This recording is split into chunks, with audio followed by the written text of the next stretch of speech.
Welcome to another episode of Healthy Living with Julie. I've asked Michael to come back.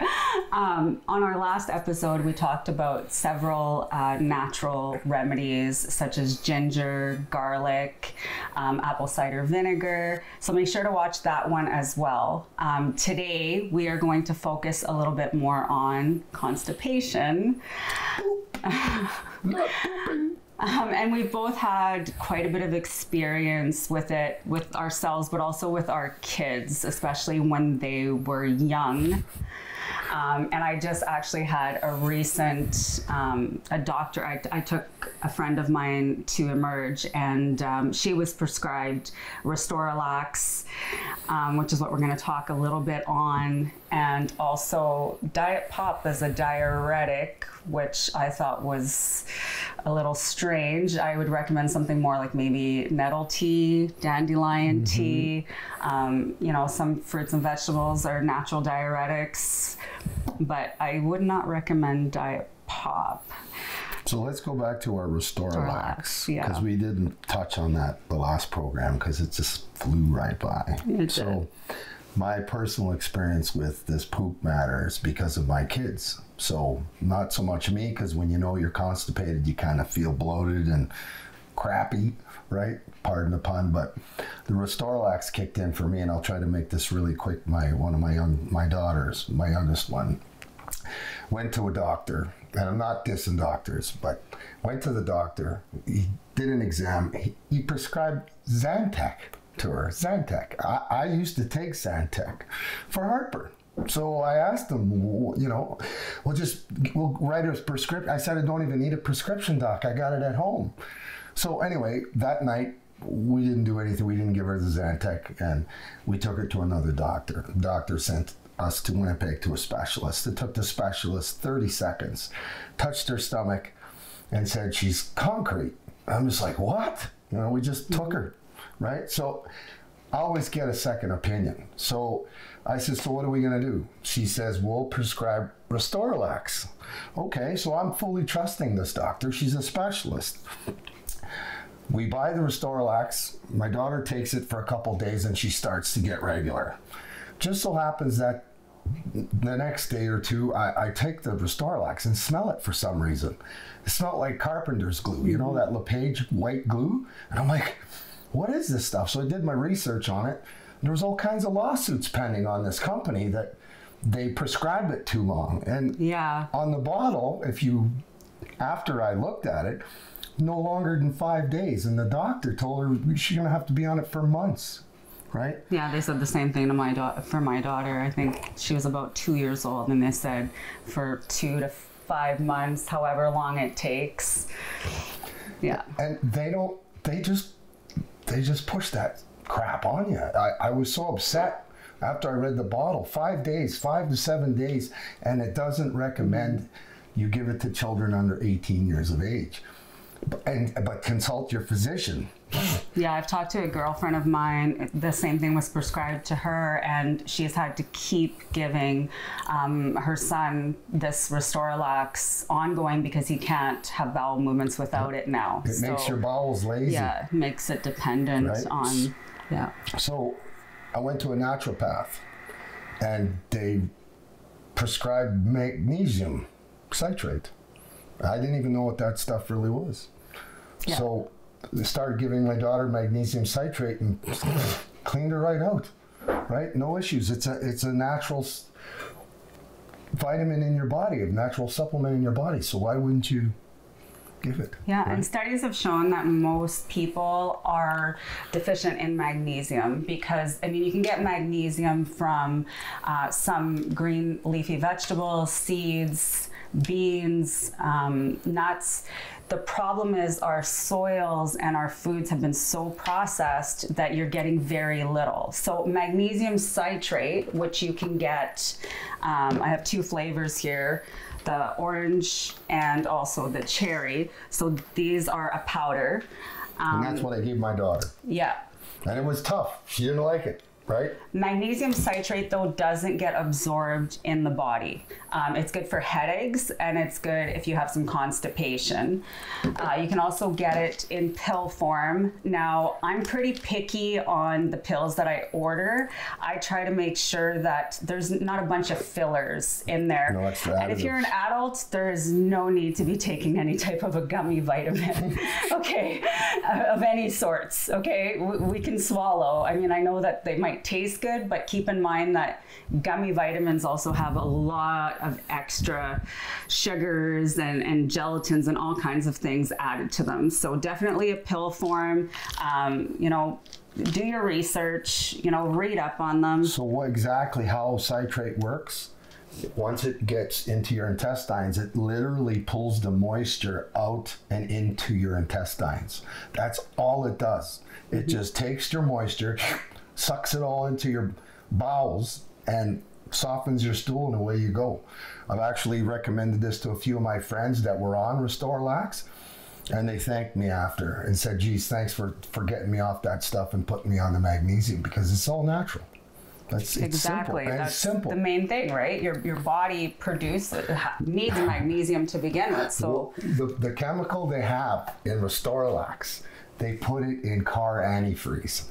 It's the PEG 3350. Yeah, it's called glycol 3350, poly whatever. I can't even remember. But if you really do your research, they put it in car antifreeze, and they're telling you to take it into your system. Yeah, and we do that with all sorts of, like, anytime our kids have an issue or we have an issue, we'll do our own research. I mean, just all you have to do is pick up your phone. Pick up your phone, just like this. Yeah, natural remedies, or your computer, your tablet, you know, and look up natural remedies, because oftentimes when you do get a prescription for something, I don't know how many of you read the side effects to some of these medications, but there's a lot, you know, so why not try to aim for something a little bit more natural that may not cause other issues? And then you got to take medication for that. Juice, prunes. Yeah. Well, I think most people. Grandma Baba's prunes. Eat the prunes. Drink the juice. Yeah. And then you sit on the can all day, but that's okay. It's all natural, and you get kind of crampy in your tummy, but natural ways. Don't go. You don't need the drugs that they push. There's natural remedies out there for like everything, and your body's made to heal itself. Absolutely. So it doesn't want to stay in that state of constipation. It doesn't. All right, guys, don't go anywhere. We'll be right back.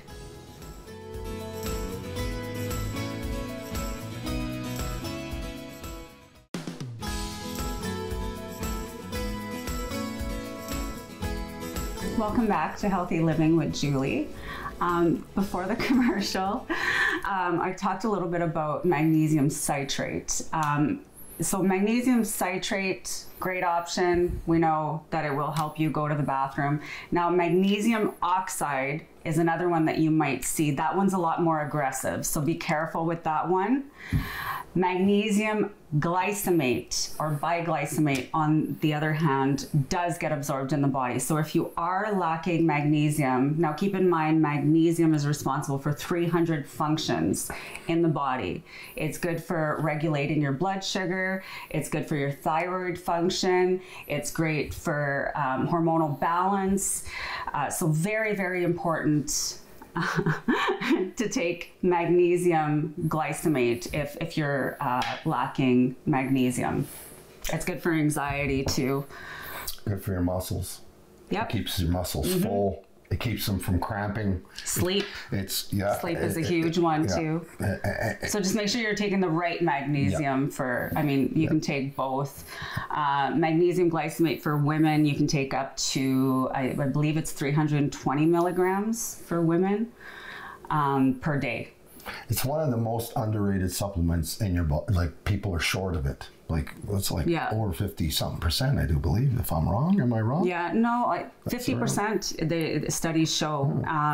So magnesium is one supplement that I highly recommend, and also D3 in the winter. You can take up to 4,000 IU of D3 in the winter, and you're not getting it from the sun. Right, the sun is your D3 expert, right? The sun is what gets you all the D3 in the summertime. Yeah. You even get it even if it's cloudy, you're still getting some of that D3.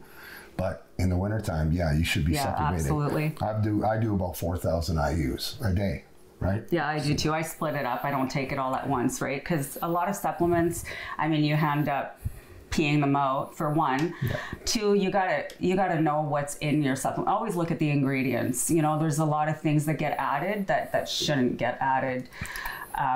You know, and sometimes price, I mean, I have found some cheaper ones that were still really good. You know, it doesn't mean you have to break the bank, but there's certain companies we tend to stay away from just because of the ingredients. So here, let's just go on this. And so we were in Costco. Oh, right? Yeah. And I'm not dissing this company, but I haven't been a fan of Weber supplements, nutrients, whatever they call themselves, was Weber. And we're walking by, they got this big jar of magnesium citrate, and it said for achy muscles and headaches. Or something like that on there, right? Yeah. And it's totally opposite. It's got nothing to do with that. Magnesium citrate is for having poops, right? And headaches. Yeah. You know? Yeah, and if you suffer from migraines, chances are you need to take some magnesium. So if you're suffering from migraines, no doctors here, but normally if you do your research on that, you're dehydrated. Dehydration is huge. My other daughter, right? And she knows who she is. I don't know if she watched the show or not, but she was, that was her trademark. She's got headaches. She's feeling crappy. And here it's dehydration. Simple. Drink, right? Yeah. Drink. Water is so important to prevent constipation, where we both have our water bottles. Mine's pretty cool. Don't leave home without it. Yeah, I have one like that too, but it doesn't fit my drink holder, so I'm using this one right now, but it's got the 8 a.m. to 1 p.m. and then you fill it back up, and then you've got from 2 p.m. to 7 p.m. So just a good way to track your water. I mean, there's all sorts of water bottles out there, but I thought this one was pretty cool for people who have a hard time. And nobody knows exactly what I'm drinking. That's why I like this one. Water, stay hydrated. Water. I think way too many times people are dehydrated, and that's, you know, and kids too, like summertime, I remember even. Pop's no good. Don't do sodas. It's water. Yeah. Water. If you're drinking enough water in a day, there's not enough really time to have anything else. If you're getting, you know, start your day with a big glass of water, you know, schedule it in somewhere, bring a bottle of water with you everywhere you go. We don't leave the house ever. Seldom. And even if we go to the city, we bring extra water with us just so that we don't have to buy any. Exactly. We'll either bring a big jug or we'll bring individual water bottles. You can even freeze them. That way, you can use them as ice packs, and then as they thaw, then you can drink them, right? But water is really important in order to prevent constipation. So on the constipation part, we haven't really covered the home Baba remedy. I call them the Baba remedies, right? I'm Ukrainian. I get the Babas, right? Yeah. So you've got aloe vera. Prune juice is huge. Prunes and prune juice, right? That was huge. I remember that one, right? Especially for little ones. Exactly. Yeah. And then you got the chia seeds, right? Yeah, those are huge. Chia seeds. Remember that Chia? You remember that commercial? I don't know. Do you remember that commercial? Yes, I remember that commercial. Then I didn't date myself too bad. I didn't know it was actually good for you. Everybody's growing stuff out of these stupid looking ornaments, and they should have been eating this stuff, not just, you know, right? If you think about it, chia seeds, right? Yeah. Who would have thought? Olive oil is another one that will help. And you got to watch your olive oil, right? Because it's not lots of it's phony. I know. Mafia olive oil. I'm telling you, it's like underground. They don't put strict regulations on olive oil. Yeah, one of the best ones is actually from Costco. I have it here, so it's I'm just going to grab it. Too, by the way. They're not all the same. So this is an organic extra virgin olive oil. We're not getting paid to advertise for Costco, by the way. No. Right, we better start asking for cash. I think so. We can buy Vicky something. That's another one. Prune juice. Probiotics, you know, keeping that healthy gut. Probiotics should be taken at night. Yeah. The fermented food, still the best. Eh? Sauerkraut, pickles, anything that ferments that your grandma or your mom made, eat it. Sour milk. I used to drink a lot of that stuff. Yeah, you guys probably didn't have a lot of constipation problems on the farm. No, we had an outhouse though. A real busy outhouse. Don't flush, just close the door. Figs are also really good. Seeds are also really good. Pumpkin.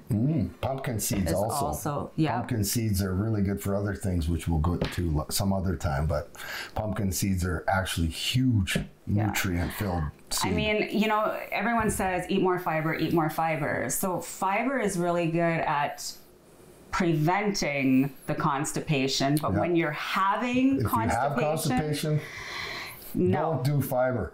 Because if you already have some inflammation in your bowels, the fiber is going to make it worse, right? So get it loose, get it out, and then go back to your fiber. Yeah, Start a high fiber, not a diet. I don't like saying diets, but high fiber lifestyle. Yeah, my doctor had me start taking Metamucil, and that made it way worse. I actually ended up in the hospital because I had so much gas in my stomach, and when I went in, like, I was on my hands and knees, like, crying, and, you know, so all that fiber does not digest in the body the way that carbohydrates do, the way that fats do, the way that proteins do. It goes right through, kind of like corn. Well, corn's useless. Oh, I know. You just know what you eat. Fiber is super useful, but fiber cleans your bowels out. Time, I know. Fiber scrape out everything that's not supposed to be there. But if it's all stuck there, that's not good. And that's why they say, like, on a low carb or a keto diet, you know, the guidelines are you take the carbohydrates and then you minus the fiber and then you minus the sugar alcohols, which we're not going to get into today, but so, and then that gives you your net carbs. So that's why they minus the fiber, because the fiber doesn't count. That's where the nutritious coach comes in, and that's where the certificate comes in with all those little details. Yes. You have so much knowledge too, though, because I mean, you've always done your research, right? And I admire that, because I don't like just, you know, going to the doctors every time something's wrong and just getting a medication that can possibly make, I want to resolve the problem as natural as possible. And I know that our bodies were made to heal themselves. So that's the route that we choose. And I mean, I think we're doing pretty good health-wise. So, you know, I think what we're doing is working. What do you think? I think so. Plus, we spend a lot less money on medication, which can be pretty expensive. I'm not supporting Big Pharma.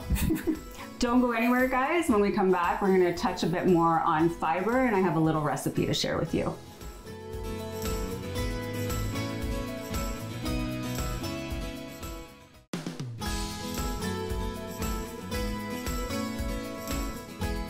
Welcome back. Before we get into some high fiber foods, you know, to prevent those gut issues, I just wanted to touch briefly on this tea. Again, this is an organic, natural way, herbal smooth tea. Move. Yeah, it's not going to give you, it's not going to cramp you up. It's not aggressive. So again, just, you know, it comes in peppermint, comes in chamomile. You can buy this at most grocery stores. So again, just another quick solution instead of taking the Restorelax or other products that might be more harmful.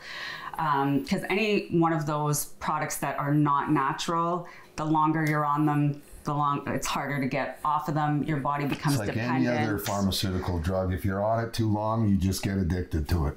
It's that simple, and it's the addiction comes your bowels. Your body relies on it, right? So we want our bodies to work naturally. So some high fiber foods, you know, we're supposed to get anywhere from 25 to 30 grams of fiber per day. Not in one meal. You could, but not recommended to, you know.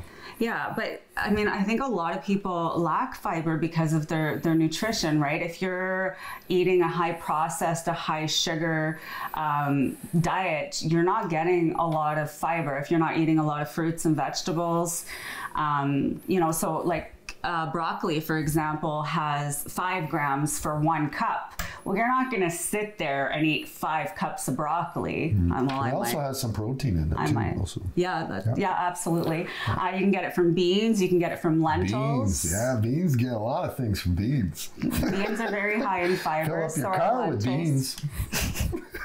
Avocados, 1 cup has 10 grams, so even more than even more than broccoli. Yeah, and avocado's got great omega fatty acids in it. Like avocado is a superfood, so you're getting everything. Right? Guacamole. Guac. Gotta like the guac. Guacamole is awesome. Apples, the average apple will have 4 grams of fiber. So see how, like if you're eating these throughout the day, they're gonna add up, right?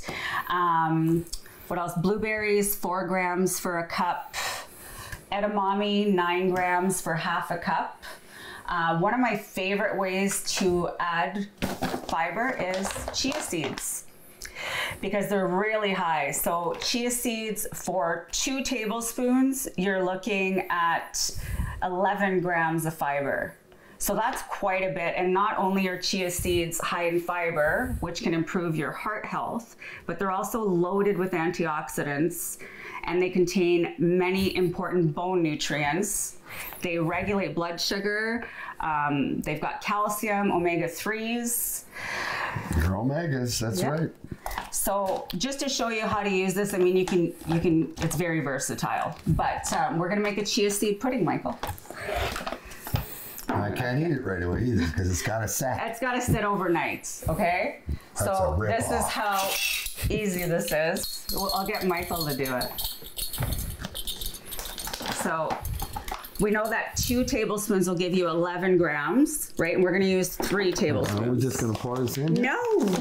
You gotta measure. Oh, here we go. I'm measuring so that people can make it at home. She never measures anything. See, but I will, because that's the rules. I don't need to. I go by texture and flavor. Is that full enough? No, that's not a full tablespoon. Oh, Fill it man. up. All the way up. There you go. Okay, there's 1. How many? I put a funnel so you wouldn't make a mess. How many? 3. 3, see? So this is just a basic chia seed pudding. She never measures. I don't care what she says. Once in a blue moon. Okay, now 1 cup of milk. We're using this unsweetened coconut milk. If you don't have access to this one, you can also buy them in can form. So again, this is an organic coconut milk, great for baking. We don't buy cow's milk. We don't use cow's milk. Cow's milk is for cows. So I'll get you to pour a cup of that. I love milk. I don't drink it as much anymore. In fact, I don't drink. How much am I measuring? 1 cup. 1 cup. See? That's 8 ounces.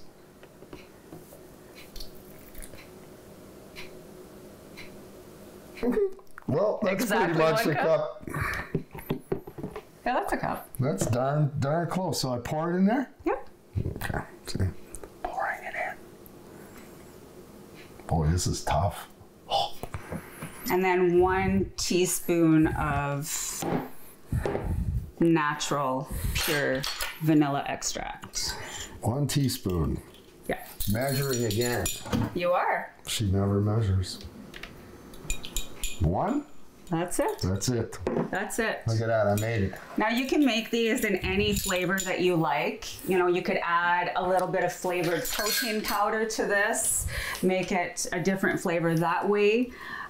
You can add some fruit, you can add some nuts, some natural nut butter. I do. There you go. Shake, shake, shake. And that just goes in the fridge overnight. My daughter eats these actually every morning, but she adds oats to hers. So anyone who's familiar with overnight oats, chia seeds have like a gelatin-like shell, so they actually expand. So tomorrow when Michael eats this, it's going to be, because you're going to want to try it. Have you ever had chia seed pudding? I want to try it. Have you ever had chia seed pudding? Yeah. Yeah? I've had it. It's pretty good. Because you've made it. Oh, maybe I have. I don't remember. But yeah, you could add oats to this. Are you going to add anything to it? No. Oh, I can put protein in there. Yep. I can put that. That's good. It's been a while since I've had that. And that's just one way to use the chia seeds. You can also use it in smoothies. You can make jam. Guys, jam. It's so easy. You can buy fresh or frozen fruit and just puree it in a pan and add some chia seeds to that before you put it in the jar. And it's gonna thicken the fruit and make it more like a jam substance. Yeah. Or like you said, you put protein powder in there. A good quality protein powder. and that'll thicken it up and give you protein, more protein. It'll give you a little more flavor, right? Without adding any sugar, without adding, you know, and that's why we say good quality protein powder, because they're not all the same, just like protein bars. You know, a lot of the bars out there, you'd be surprised, even the ones that aren't protein bars. Like I had someone come and approach me on Tuesday at the event, the conference that I was at speaking, with a Fiber One bar, and you know the first ingredient was whole grain oats, and then right away you jump into sugar and then maltodextrin and then corn syrup. Fiber One, though, right? Fiber One, it only had 1 gram of fiber. Like no, I think that one had like 9, I think, for that one. No, it had 1 gram. Fiber One. I don't know. I was too preoccupied with the sugars for anything. So so that's a great breakfast, you guys, or a great snack. Chia seed pudding would be a great snack. Even before bed. Like, we don't eat past 8 o'clock. No. Normally. We don't. I've broken the rules. I'm a rule breaker. But 8 o'clock is normal cutoff time around here. Salad dressing is another way to also use the chia seeds. A little bit of olive oil, a little bit of apple cider vinegar or other type of vinegar, some spices, lemon juice, a little bit of chia seeds in there. It's going to thicken it up for you. So another great option. Popsicles for the kids, you can add them right in there as well. Popsicles? Yeah. Chia seeds and popsicles? Yes. I didn't know that. See? Absolutely, you can. They're delicious. There you go. All kinds of stuff. Tons of options. I hope that we were able to give you some good information today for you to use in your own household, maybe with your kids or with yourself, and make sure you're getting that fiber in. And try the chia seed pudding. You might like it. Your kids might like it. Great snack for school, right? No nuts. So, yeah. Only nuts here or me. Thanks for watching, everyone. Have a great day.